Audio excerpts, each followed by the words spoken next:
yapalım. Bu inancın ilk çıktığı yer olan İsrail ve Yahudi Krallığı'nın Asur ve Babil işgaline ve hatta daha da evveline kadar gidelim. Bu tarihlere gitmek, geçmişin izini takip ederek bugünü net bir biçimde görmemize yardımcı olacaktır. Buraya ufak bir dipnot geçelim. Bu video serisini ağırlıklı olarak Yahudi ve Hristiyan kaynaklarına dayanarak anlatım yapmamız gerekli. Zira her zaman yapılan hata üzere sadece kendi inançlarımız çerçevesinde yaşanan olaylara anlam vermek aslında kendimizi kandırmaktan başka bir şey olmayacak. Şunu bir kere kabul edelim ki dünyadaki zenginliğin her anlamda şu an sahibi Yahudilerdir. Hristiyanlar onların iş gücüdür. İslam coğrafyası ve diğer geriye kalan etnik yapılar ve ülkeler ise ağır iş gücünü üstlenen ya da kaynakları sömürülen kısımdır diyelim. Bu cümleyi lütfen unutmayınız ki serinin son bölümlerinde Yahudilerin sahip olduğu medyadan tutun da moda, sanat, medikal ürünler, ilaç sanayi, hazır gıda ve ticaret gemilerine ve tabii ki bildiğiniz gibi bankalara kadar tüm bu Yahudi şirketlerinin sahiplerini bazı belgelerle göreceğiz. İşte bunca örneklenmiş girişten sonra dünyada net bir biçimde görebildiğimiz somut bir bilgiye dayanan hikayenin en başına gidelim. Nedir bu bilgi peki? Bugün günümüzde Hristiyan alemi için son derece kutsallığı bulunan ve önem arz eden kutsal kandır. Bu videonun ana konusu olan evangelist Hristiyanların çok katı bir biçimde inandığı bir hikayedir. Bu kutsal kanı İsa'nın çarmıha gerilmeden önce evlendiği bir kadına dayandırırlar. İsa'nın bu kadından bir kızı olmuştur ve İsa'nın ölmesini isteyen bazı insanların ayaklanması üzere Mecdelli Meryem olarak bilinen bu kadın kızı da alarak bugün İzmir'deki Efes antik kenti üzerinden Fransa'ya kaçmıştır. Buraya daha sonra tekrar geleceğiz. Yıl milattan önce 2000. Bugün tüm Yahudilerin ilk yakın atası olarak kabul ettiği İbrahim Aleyhisselam'ın iki oğlundan İsmail ve İshak'tan gelen bir soyun bu kutsal kana kadar olan hikayesine bakalım. İshak'ın oğlu Yakup Aleyhisselam'ın da 12 oğlu ve bir de kızı oldu. Yakup Aleyhisselam'ın 4 eşi vardı. Bugün bazı Yahudilerin kendini üstün soy olarak nitelendirilmesinde bu 4 evliliğin önemi olsa gerek. Yakup Aleyhisselam'ın son 2 eşi ilk 2 eşlerinin aslında hizmetlisi olan kadınlardı. Bila Rahel'in hizmetçisi, Zilpa da Lea'nın hizmetçisiydi. Hatta şimdi bahsedeceğimiz İshak'ın soyundan gelen Yakup Aleyhisselam'ın anneannesi Sare, İbrahim Aleyhisselam'ın da eşiydi. Fakat Hacer annemizin oğlu İsmail'in Yahudi soyu ile bir bağı olmadığını ve Hacer'in de yine aynı Yakup Aleyhisselam'ın son 2 eşlerindeki durum gibi cariyesi olması çok manidardır. Dünyaya sürekli bu açıdan bakan bu toplumun neden soy kavgasıyla dünyaya hakim olmak istediğini ve bunun altında yatan sebeplerden birini de burada görürüz aslında. Tarih M.Ö. 1590 dolayları. Yakup Aleyhisselam'ın oğlu Yusuf Aleyhisselam Mısır'da bilindiği gibi 5. Akenaton'dan sonraki 2. hükümdar olduğunda henüz 30 yaşındaydı. Yusuf Aleyhisselam'ın 2 oğlu oldu. Efraim ve Menaşe. Birazdan üzerinden geçeceğimiz konuda Kuzey İsrail'in ilk kralı olan Cereboam ise Yusuf Aleyhisselam'ın oğlu Efraim'in kabilesindendi. Buraya birazdan geleceğiz. Bildiğiniz gibi Musa Aleyhisselam İsrailoğulları kabilesini zamanın firavununun zulmünden kurtarmak için Kızıldeniz'den geçirmişti. Bu tarih tam olarak net verilmese de 14. yüzyıl ile 13. yüzyıl arasında olduğu kesindir. Yani bu olayda Yusuf Aleyhisselam'dan yaklaşık 250-300 yıl kadar sonra yaşanmıştır. Aradan en az 2 kuşak geçmiştir.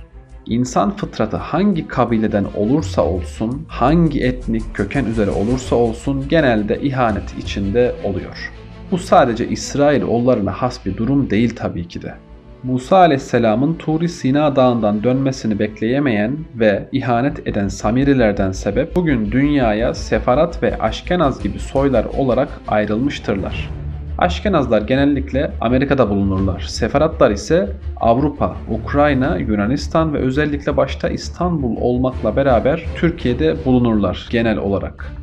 Bu Mısır'dan çıkışın ardından başta dediğimiz Kenan bölgesine yani zamanın Filistin bölgesinin kuzeyine Kudüs'ün çevresine yerleşen bu kabile zamanla büyümüş ve bir konfederasyon haline gelmiştir. Musa Aleyhisselam'ın vefatından 350 yıl sonra ise bu konfederasyon artık güçlenmiş ve sayı olarak çoğalmıştır da.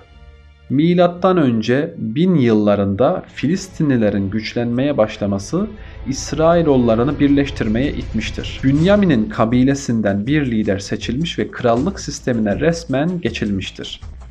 İsrail'in ilk kralı olarak bilinen kişi İslam'da Talut diye bilinen Şaul'dur.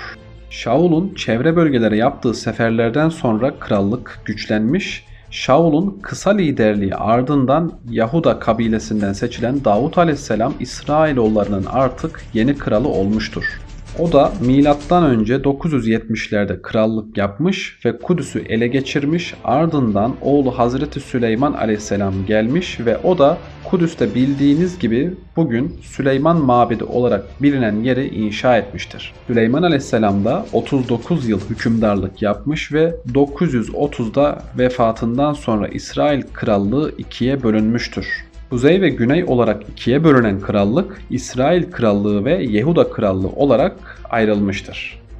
Milattan önce 900'de Davut Aleyhisselam'ın soyundan gelen Rehoboam, Davut Aleyhisselam'dan sonra kral seçildi fakat daha demin dediğimiz Yusuf Aleyhisselam'ın oğlunun kabilesi özellikle buna karşı çıktı ve kendi kabilesinden olan Jeroboam'ı kral seçtiler.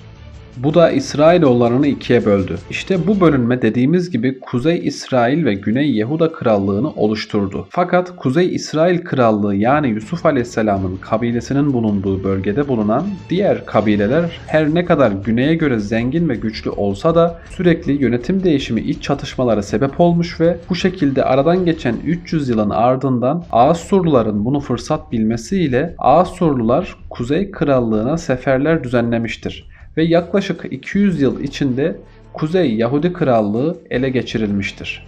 Öyle ki bu insanları birbirinden çok uzak bölgelere sürüyorlar ve bu insanlar daha nerede olduklarını anlayana kadar aradan 10 yıllar geçiyordu. Tabii bundan sonra Babil, Asur'un yerini almış ve 2. Nabukadnezar güneydeki Yahuda Krallığına sefer düzenlemiş. Buradaki insanlar da sürgüne gitmiştir. Fakat Nabukadnezar Asur'un yaptığı gibi bu insanları küçük gruplara ayırarak değil toplu sürgün etmiştir. İşte tüm serinin en can alıcı yeri aslında tam da burada bulunur. Bu sürgünde Babil'in bu esirlerin dini inancına karşı çıkmaması Yahudiler arasında şöyle bir inancı ve beklentiyi doğurmuştur. Kral Davud'un soyundan biri gelecek ve Büyük İsrail krallığını kuracak. Tekrar İsrail eski ihtişamına geri dönecek diye din adamları ve insanlar toplanıp aralarında böyle konuşmalar yapmışlar.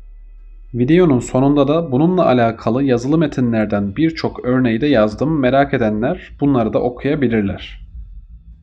İşte bu beklenti ve gelecek olan Mesih Kral'ın Davud Aleyhisselam'ın soyundan çıkacağına inanılır. Buna göre Hazreti Meryem bugünlerden 500 yıl sonra Hazreti İsa'yı doğurmuştur. Hazreti Meryem'in soyu ise kimine göre Hazreti Musa'nın kardeşi Harun'un, kimine göre Davud Aleyhisselam'ın soyundan gelir. Nasır'da doğmuş olan İsa aslında birçok mucizeler ile insanları etkilemiştir. Zaten doğumu bile başlı başına enteresan olan bir insanı gerçekten anlaması zor olan bu insanlar bekledikleri kişiyi bir de kabul etmedikleri gibi çarmıha germişlerdir. Tabii bütün Yahudileri bu kefeye de koyamayız. Bugün de Yahudilerin geneli hala Mesih'i beklemektedirler. Videomuzun devamı olacak diğer bölümde Hazreti İsa'nın evlendiği Mecdelli Meryem'den yani diğer adı ile asıl adı ile Maria Magdalena'nın Fransa'ya kaçışından ve Marovinj hanedanı ile olan bağını ve daha sonra gelişen olayları inceleyerek ilerleyen bölümlerde günümüze kadar bugünkü papalığın bu inanca nasıl evrildiği ve desteklediğini,